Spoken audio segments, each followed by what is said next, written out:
الله مولانا العظيم إن الله وملائكته يصلون على النبي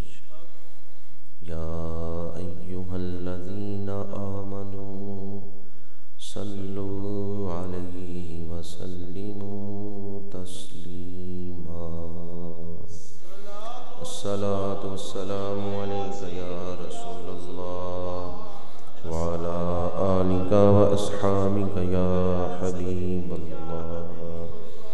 الصلاة والسلام عليك يا خطيب الأنبياء والمرسلين وعلى آلك وأصحابك يا رحمة للعالمين قرۃ عیون الصلحاء پیر سید عطاء اللہ شاہ صاحب گیلانی زید مجدہ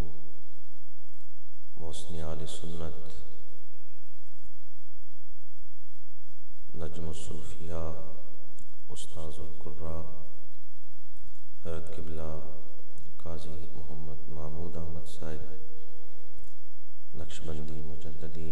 دامت برکاتہم العالیہ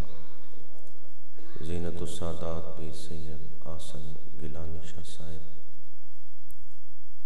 امیر کشور نقابت پیر سید آصف شاہ صاحب گیلانی مجاہد اسلام عالم مبلغ اسلام حضرت مولانا حافظ نصر اللہ صاحب زیدہ مجدہ علماء کرام برادران اسلام حاضرین و سامعین اللہ تعالیٰ کا شکر ہے جس نے ہمیں چند گھڑیاں قرآن پاک کی صحبت میں گزارنے کی توفیق عطا فرمائی ہے۔ اس وقت میں اور آپ ایک ایسی محفل میں بیٹھے ہوئے ہیں جس پر رحمتوں کا نزول ہو رہا ہے۔ دعا گو ہوں کہ خالق کائنات مدرسہ لاثانیہ کی اس ماہانہ محفل کو اپنی بارگاہ میں درجہ قبولیت عطا فرمائے اور اسے ہم سب کے لیے دو جہانوں میں بخشش و مغفرت اور دو جہانوں کی بھلائیوں کامیابیوں کا باعث بنائے۔ گزشتہ 2 مہینے درس قرآن مجید میں میں حاضر نہیں ہو سکا، اس طرح کہ قبلہ شاہ صاحب بھی فرما رہے تھے۔ یورپ کے 6 ممالک میں محافل ذکر رسول میں حاضری کی سعادت میسر رہی ہے۔ اسی دوران فرانس میں ایک دل کو تکلیف دینے والا واقعہ بھی پیش آیا کہ دوبارہ توہین آمیز خاکے شائع کیے گئے، لیکن اس سے پہلے وہ صحافی جنہوں نے اخبار میں خاکے شائع کیے تھے انہیں واصلے جہنم کیے جانے کا واقعہ پیش آیا۔ تو اس کے بعد یورپ کی فضا میں ایک دباؤ تھا مسلمانوں پر، فضا میں ایک تناؤ تھا، اور میں یہ سمجھتا تھا کہ شاید پہلے کی طرح مسلمان ان محافل میں شامل نہ ہو سکیں۔ ربیع الاول شریف کے پورے مہینے میں ہر اتوار کسی نہ کسی ملک میں جلوس میلاد میں مجھے شامل ہونے کی سعادت ملی ہے۔ میرے دوستوں نے اسی حساب سے شیڈول جلوس کا مقرر کیا۔ پہلے اتوار کو میں ناروے میں شامل ہوا ہوں جلوس میں، دوسرے اتوار کو ہالینڈ میں، تیسرے اتوار کو بیلجیم کے شہر اینٹورپن میں، اور چوتھے اتوار کو جرمنی کے شہر فرینکفرٹ میں۔ اور اسی دوران جبکہ میں ہالینڈ میں تھا روٹرڈیم والے جلوس میں یہ واقعہ پیش آیا، اس کے بعد میں بیلجیم میں اور جرمنی میں میلاد شریف کے جلوسوں میں 12 ربیع الاول کی مناسبت سے جو اہتمام کیا گیا تھا ان میں شامل ہوا۔ پر یہ بات دیکھ کے میں حیران ہوا کہ کہ ان جلوسوں میں پہلے سے بھی زیادہ مسلمان شامل ہوئے ہیں۔ وہاں کے مسلمان غیر مسلموں کے کسی قسم کے دباؤ کا شکار نہیں ہوئے، اور سڑکوں پہ جو معمول تھا جلوس کا اس کے مطابق جلوس نکلے، لیکن جو حاضری تھی وہ گزشتہ سالوں کے جلوسوں سے زیادہ تھی۔ وَلَلْآخِرَةُ خَيْرٌ لَكَ مِنَ الْأُولَىٰ۔ قرآن مجید فرقان حمید کہ کلام الہی ہونے کی ایک دلیل یہ بھی ہے کہ 1400 سال پہلے قرآن مجید نے فرمایا وَرَفَعْنَا لَكَ ذِكْرَكَ۔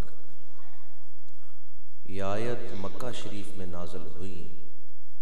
اور اس دور میں نازل ہوئی جب اسلام صرف ایک شہر میں محدود تھا، مکہ شریف سے باہر کسی دوسرے شہر تک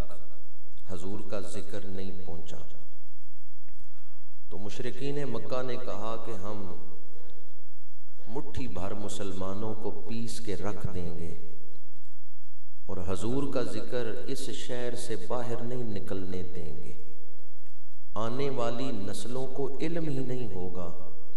کہ مکہ میں کسی ہستی نے اعلان نبوت کیا تھا۔ جب مشرکین کی یہ باتیں حضور کی بارگاہ تک پہنچیں تو آپ کا قلب اقدس دکھا، اور آپ نے فرمایا کہ میں انہیں دوزخ سے نکال کے جنت کا راہی بنانا چاہتا ہوں، اور یہ میرے خلاف زبانیں چلا رہے ہیں کہ ہم حضور کا ذکر اس شہر سے باہر نہیں نکلنے دیں گے، میں انہیں اندھیرے سے نکال کے روشنی میں لانا چاہتا ہوں، جہالت سے نکال کے علم میں لانا چاہتا ہوں، حیوانیت کی سطح سے اٹھا کے فرشتوں سے افضل و اعلیٰ مقام پہ لے جانا چاہتا ہوں، اور یہ میرے خلاف پراپیگنڈا کر رہے ہیں کہ ہم حضور کا ذکر مکہ شریف سے باہر کسی شہر تک نہیں پہنچنے دیں گے۔ جب مشرکین کے اس پراپیگنڈے سے حضور کا دل دکھا تو اللہ نے فرمایا جبریل جا میرے محبوب کو تسلی دے کے آ، مشرکین تو یہ کہہ رہے ہیں کہ ہم اس شہر سے باہر آپ کا ذکر نہیں جانے دیں گے، اور خالق کائنات فرما رہا ہے وَرَفَعْنَا لَكَ ذِكْرَكَ۔ اب جس دور میں یہ آیت نازل ہوئی اس دور کو دیکھیں اور موجودہ دور کو دیکھیں۔ اس دور میں مشرکین کا زور ہے اور ابھی اسلام ایک شہر تک محدود ہے، مشرکین کہہ رہے ہیں ہم اسے کسی دوسرے شہر تک پہنچنے نہیں دیں گے۔ اس وقت اللہ نے فرمایا وَرَفَعْنَا لَكَ ذِكْرَكَ۔ آج دنیا میں کون سا آباد ملک ایسا ہے جہاں میرے آقا کا ذکر نہیں ہو رہا؟ پوری دنیا کے اندر میلاد شریف کی محفلیں ہوئیں، میلاد شریف کی خوشی میں جلوس نکلے۔ موجودہ دور قرآن مجید فرقان حمید کی سچائی کو ثابت کر رہا ہے۔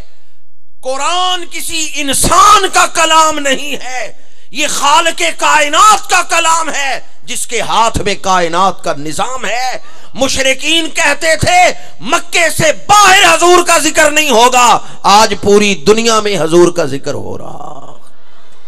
قرآن نے جو فرمایا سچ فرمایا یا نہیں؟ اور علامہ اقبال نے تو اس آیت کی ترجمانی کرتے ہوئے لکھا ہے ابھی آنے والے زمانوں میں دنیا کو پتا چلے گا وَرَفَعْنَا لَكَ ذِكْرَكَ کا مطلب کیا ہے۔ چشم افلاک یہ نظارہ ابد تک دیکھے، رفعت شان وَرَفَعْنَا لَكَ ذِكْرَكَ دیکھے۔ میں جن 6 ملکوں میں گیا ہوں وہاں مسلمانوں کے جو جذبات دیکھے ہیں، وہاں مقیم مسلمانوں کے اندر جو جذبہ عشق رسول، اور وہاں کے 9 مسلموں کے اندر، وہاں کے رہنے والے لوگ، وہاں کی نیشنلٹی کے لوگ جنہوں نے اسلام قبول کر رکھا ہے، ان کے جذبات جو دیکھے ہیں، انہیں دیکھ کر آپ کے سامنے سنی ہوئی بات نہیں بلکہ مشاہدہ بیان کر رہا ہوں کہ آج دنیا میں اسلام بڑی تیزی سے پھیل رہا ہے، اور اسی لیے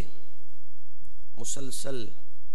حضور کی گستاخیاں کی جا رہی ہیں، بے ادبیاں کی جا رہی ہیں، کسی طریقے سے ہم